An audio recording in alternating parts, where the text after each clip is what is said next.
ও বান্দা, তোর এত টেনশন কিসের রে? আমি আল্লাহ তো তোর জন্য আছি। সুবহানাল্লাহ, আমি আছি না তোর? আরে যার কেউ নাই তাই না টেনশন করে, যার টাকা নাই সে টাকা নিয়ে টেনশন করে, যার অভিভাবক নাই সে অভিভাবক নিয়ে টেনশন করে, যার মোবাইল নাই সে মোবাইল নিয়ে টেনশন করে। আরে আমি আল্লাহ তো আছি, তো আমি আল্লাহ তো আছি যিনি ইন্নাল্লাহ আলা কুল্লি শাইইন কাদির। আমি আল্লাহ রহমান তো আছি, আমি রহিম তো আছি, আমি গফফার তো আছি, আমি সত্তার তো আছি। সুবহানাল্লাহ, আমি গফফার তো আছি, আমি রাজ্জাক তো আছি। আরে আমি থাকতে তোর টেনশন কি? বান্দা বলে যে কথা তো ঠিক, যার নাই সে এনে টেনশন করে।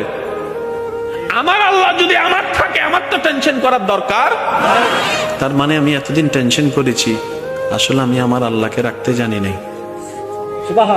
আমি আমার আল্লাহকে রাখতে জানি, আমি আমার আল্লাহকে ধরে রাখার মতো ধরে রাখতে জানি নাই, যার কারণে তো টেনশন আমাকে স্পর্শ করেছে।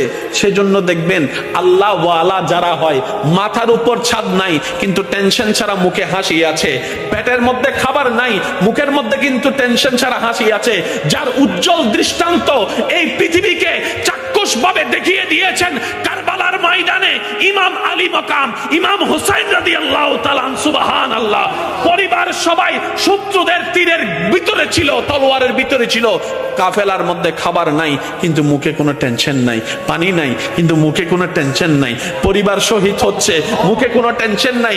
জগৎ জিজ্ঞেস করে, ও ইমাম হুসাইন, এই কঠিন মুহূর্ত আপনি এত খুশি মনে আছেন কিভাবে?